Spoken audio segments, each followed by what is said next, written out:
అభివృద్ధి కోసం వాడుకుంటాము, మా రాష్ట్ర ప్రభుత్వం ఆలోచన విధానానికి అనుగుణంగా వాడుకుంటాము. అరే ఎట్లా అక్కడ ఏదో ఉండాలి. ఇప్పుడు అదే ఫ్యూచర్ సిటీ అని దానికి కాన్సెప్ట్ ఇచ్చారు.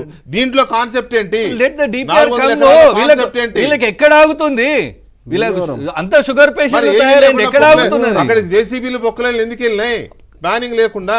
సార్ నేనేమంటున్నా, 400 ఎకరాలు ఒక అన్షేప్డ్ ల్యాండ్ ఉంటే దానిలో ఒక షేప్ చేసే ముందు అనుకో ప్రాజెక్ట్ ఉండాలి కదా. ఇగో ఈ ప్లానింగ్ అని కొలతలేసి మూలలన్నీ దించినాక కదా ప్లానింగ్ డిపిఆర్ లో వస్తాయి. నాకు చెప్పు ఒక మాట సార్, మీరు ఇల్లు కట్టుకుంటారు సార్, ఇల్లు కట్టుకుంటావు, ముగ్గు సాగు చేసినాక ముగ్గు వస్తావా?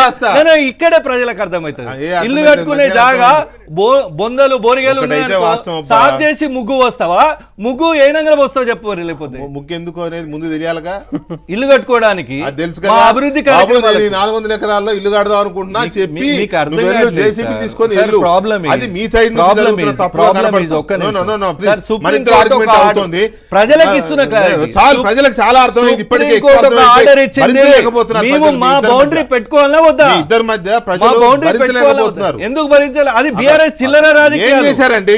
ఇప్పుడు మీరు అంటున్నారు అక్కడ పెద్ద పెద్ద టవర్లు కట్టారు, వాళ్ళ అనుచరులు వాళ్ళ బినామీలు అంటున్నారు. అప్పుడు ఏం చేశారు?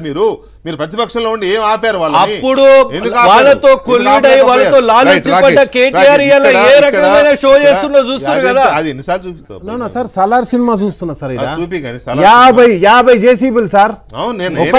మీరు చెప్పారు కదా సార్, నేను ఒకటే అడుగుతున్నా.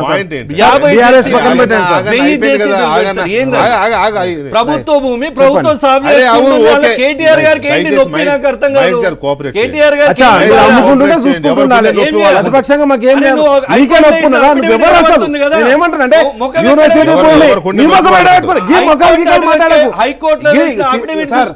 ఏం చేస్తారంటే ఈ చిల్లర కామెంట్ చేసేసి టాపిక్ డైవర్ట్ చేస్తారు. మొత్తం మాట్లాడాల్సింది మాట్లాడతారు, చిల్లర కామెంట్ చేస్తారు, చిల్లర రాజకీయాలు చేసి ఒకటే చెప్తున్నా. అయిపోయింది కదా సార్.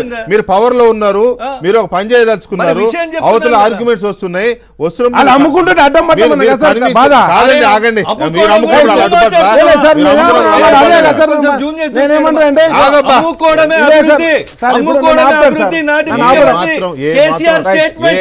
బాధ్యత లేదు,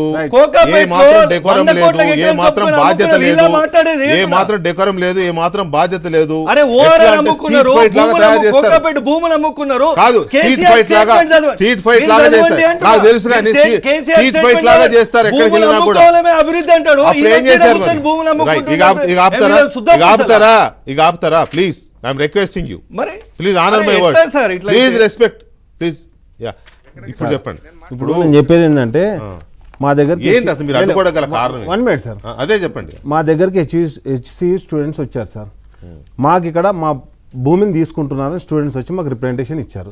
రిప్రజెంటేషన్ ఇచ్చినప్పుడు మేము దాని గురించి రెస్పాండ్ అయ్యాం. రెస్పాండ్ అయిన తర్వాత ఈ రోజు వాళ్ళు పోరాటం చేస్తారు. మధ్యలో రాకండి, అడుగుతా కదా మిమ్మల్ని అన్నాడు, ఆయన అడుగుతా మీరు ఆగండి. ప్లీజ్ వాళ్ళు వచ్చారట. సారీ టు సే గౌరవం చాలా రెస్పెక్ట్ ఉంది. అంతవరకే ఉండండి. నాకు తెలుసు ఎప్పుడు ఏమడగాలి, నాకు తెలుసు. మిమ్మల్ని అడిగినట్టు ఆయన కూడా అడుగుతా. నేనేమంటున్నా అంటే అక్కడ ఉన్నటువంటి ఎన్ఎస్ఏ విద్యార్థులు కూడా ఒక లేఖ రాశారు. ఎన్ఎస్ఏ విద్యార్థి అనేది కాంగ్రెస్ పార్టీకి అనుబంధ సంస్థ. కాబట్టి నేనేమంటున్నా అంటే మేము ఇవ్వరం కాదు సార్. ఈరోజు నేనేమంటున్నా అంటే ఆ రోజు కాంగ్రెస్ పార్టీ తెలంగాణకు సెంట్రల్ యూనివర్సిటీ పెట్టాలని నిర్ణయం తీసుకున్న భూమి ఎక్కడుందో ఈ రోజు కాంగ్రెస్ పార్టీని చూపెట్టమని అడుగుతున్నాం. నెంబర్ 1. నెంబర్ 2, ఎక్కడో భూమి కేటాయించారని చెప్పేసి అన్న ఇప్పటి వరకు కాదు సార్. సెంట్రల్ యూనివర్సిటీ పేరు మీద కానీ ఏ యూనివర్సిటీ పేరు మీద కానీ 1 ఎకరం కూడా ఉండదు సార్. అదంతా కూడా ప్రభుత్వ భూమి కిందనే ఉంటుంది. ప్రభుత్వం కేటాయించిందని చెప్తుంది అంతే తప్పితే ప్రభుత్వ భూమి కింద ఉంటుందని చెప్పేసి ఎక్కడ కూడా అది యూనివర్సిటీ పేరు మీద ఉండదు సార్. ఇప్పుడు ఫర్ సపోజ్ ఇరిగేషన్కి ల్యాండ్ అక్విజిషన్ చేశారు సార్. ఇరిగేషన్ డిపార్ట్మెంట్ పేరు మీద ఉంటుందా సార్? ఉండదు. రెవెన్యూ పేరు మీద ఉంటుంది. రెవెన్యూ పేరు మీద ఉంటుంది. ఈ రోజు అదే రెవెన్యూ మా పేరు మీద ఉన్నది కాబట్టి ఇది ప్రభుత్వ భూమి అనేసి మేము ముక్కలు చేసుకొని అమ్ముకుంటామంటే అది వాళ్ళ ఇష్టం sir. Number 1. Number 2, already professor Jayashankar agriculture university, ఇంతకుముందు ఎన్జీ రంగా యూనివర్సిటీ ఏదైతే ఉందో దాంట్లోకించి 100 ఎకరాలు కోర్టు కేటాయించారు సార్. అది కూడా యూనివర్సిటీ భూమే సార్. ఆ యూనివర్సిటీ భూమి కేటాయిస్తే మళ్ళీ కొట్లాడితే ఏడికి పోవాలి? కోర్టుకే పోవాలి. అదే కోర్టు అడగడుతుంటే ఇంకేడికి పోవాలి సార్. మరి ఈ రోజు కూడా నేనేమంటున్నా అంటే ప్రభుత్వ భూమి అయినా పోరాటం చేసినాం. ఎందుకు ప్రభుత్వం? చెప్పండి సార్.